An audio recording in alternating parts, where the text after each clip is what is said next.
Pastor, anong mapapayo mo sa mga katulad ko na laging pinangangakuan at nawawalan na ng pag-asa na tutuparin nila ito? Maayos po ang aking mister noong nakilala ko siya. Walang bisyo at masipag magtrabaho. Nagustuhan ko siya dahil dito. Noon, alam kong magiging mabuti siyang haligi ng aming tahanan. Pero nagbago ang lahat nang magkaroon kami ng isang anak. 4 na taon ang panganay namin noon nang naglabasan ang kanyang mga bisyo dahil sa impluwensya ng kanyang mga barkada. Ang kinikita niya sa pagiging foreman ay nauubos sa paglalasing at pagsusugal. Makailang beses nang nangako ang mister ko sa akin na siya ay magbabago, pero lahat ng pangako napako. Nabawasan naman ang kanyang pag-iinom, subalit hindi ang pagsusugal, at ang kaunting pera na kinikita ay itinataya pa sa online betting. Nauubos sa pagsusugal ang kita na dapat sana ay iuuwi sa pamilya. Ilang ulit na kaming nag-usap, nakaharap pa ang aking pamilya, subalit hindi pa rin siya nagbabago. Kaya pinapayuhan na ako ng aking mga magulang na hiwalayan na ang asawa ko dahil ito ang makabubuti para sa akin at 2 naming anak. Magko-40 pa lang kaming mag-asawa. Malayo pa ang lalakbayin ng aming buhay at ayaw ko sanang gugulin ito na nangungonsume sa asawang lasinggero at sugarol na unti-unting sumisira sa aming pamilya. Bakit ba kasi may mga taong nangangako na hindi kayang tuparin? Nawawala na po ako ng pag-asa. Natitino pa ang aking asawa. Anong say mo, Brad? Ate Karina. Alam mo ate, how we wish lahat na nangangako hindi napapako. Para namang hindi ka nakakaranas ng season ng eleksyon. Anyway, ika nga, nangako na, gusto mo pang tuparin. I think ate, para medyo malesen yung disappointment mo, medyo babaan mo yung expectation mo na lahat ng pinapangako ng mister mo tutuparin niya. I'm sure ikaw din mismo, may mga naipangako kang hindi mo lubusang natupad. Ano? But anyways, doon tayo sa area na may control ka. Kasi yung wala kang control, yung ugali ng asawa mo, mga pangako niya and all, medyo si Lord talaga makakagawa ng paraan doon. Mapuprostrate ka lang kung gagawa mo ng solusyon or meron ka expectation, 100%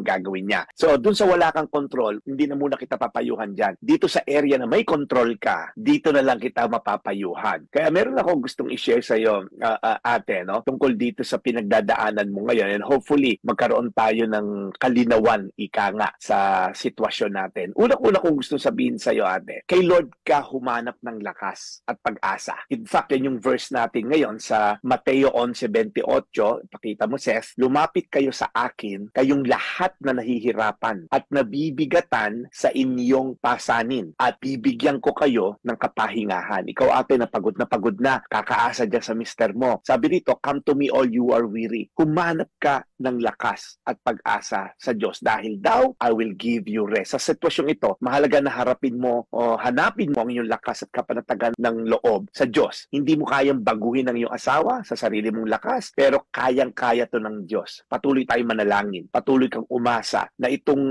mister mo one day ay mababago. Pangalawa, yung papel mo bilang asawa din ay very critical sa nakikita ng mister mo sa iyo. Ano ibig sabihin ko rito? Bilang asawa, isa kang makapangyarihang instrumento ng Diyos para ma-impluwensyahan mo ang iyong mister. Hindi ito nangangahulugang magtitiis ka sa pang-abuso niya, pagwawalang bahala mo na lang and all. Pero kapag ikay mahinahon, ikaw ay may humility at ikaw ay maka-Diyos sa iyong pamumuhay, dinidinig ng Diyos ang dasal ng mga mapagpakumbaba. So kung gusto mong dinggin ng Diyos ang iyong dasal, the Bible says He gives grace to the humble. He listens to the prayers of the humble. So magpatuloy kang manalangin at ipakita mo yung magandang ehemplo ng pagiging matinong asawa, matinong misis, mapagdasal at mapagbigay, kumbaga. Pangatlo, pagkaroon ka rin ng healthy boundaries. Hindi ngunit gusto niya gawin sa ito pagbibigyan mo. Yung pagpapatawad ay hindi nangangahulugan na hayaan mo na lang isang tao sa patuloy kang abusuhin, okay, o yung tiwala mo laging sirain. Minsan ang tamang pag-ibig ay matatag at may mga hangganan. So mahalagang itakda ang malinaw na boundaries sa mga aspeto na to, sa pera, sa oras, at sa responsibilidad ng asawa mo. Pwede ka mag-demand, okay? Hindi ngunit pinang-inom, pinang-sugal, ikaw, ngingiti ka na lang pagpasok niya. So you should also know your boundaries promise kung hanggang saan ba pwedeng pagbigyan si Mister. And lastly, yung pagtitiwala sa Diyos. Okay, sabi sa Bible, "For I know the plans I have for you, says the Lord. Plan to prosper you, not to harm you, but to give you hope in the future." Minsan ang pagbabago ay hindi agad-agad nangyayari. Pero ate, tanda mo to, ang Diyos ay laging kumikilos kahit hindi natin nakikita. So patuloy kang kumapit sa Kanya, maniwala na mayroon siyang magandang plano para sa iyo at sa iyong buong pamilya. Kaya alam mo ate, how I wish lahat talaga ng pangako ng mga tao ay natutupad. Pero alam mo, may isang promise giver na lahat tinutupad. Siya ay also a promise keeper. At yan ay ang Diyos natin. Kaya as we start the year, sa lahat po na nakikinig, tayo po'y magtiwala sa Diyos. Tayo lumapit sa Kanya, maging matatag sa pananampalataya natin sa Kanya. As we start the year, all throughout our lives, patuloy tayong kumapit sa Kanya, patuloy tayong lumapit sa Kanya, dahil siya lang ang Diyos na pwedeng tuparin ang lahat ng Kanyang pinangako sa atin. Mateo 11:28, "Lumapit kayo sa akin, kayong lahat na nahihirapan at nabibigatan sa inyong pasanin, at bibigyan ko kayo ng kapahingahan." Tayo manalangin. Panginoon, salamat po sa liham, Lord, na binigay sa amin ni ate na lahat kami nakakarinig. May mga taong nangako sa amin last year, hindi natupad. May mga taong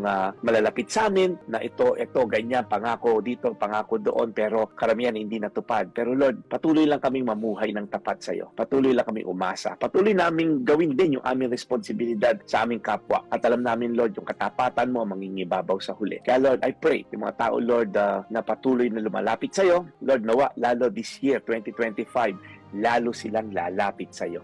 Lalo silang aakap sa iyo at lalo silang magtitiwala sa iyong pagmamahal at kakayanan. Salamat, Panginoon, sa iyong kabutihan. Sa pangalan ni Jesus. Amen. Today's Reflection with Pastor Jeff Eliscopides.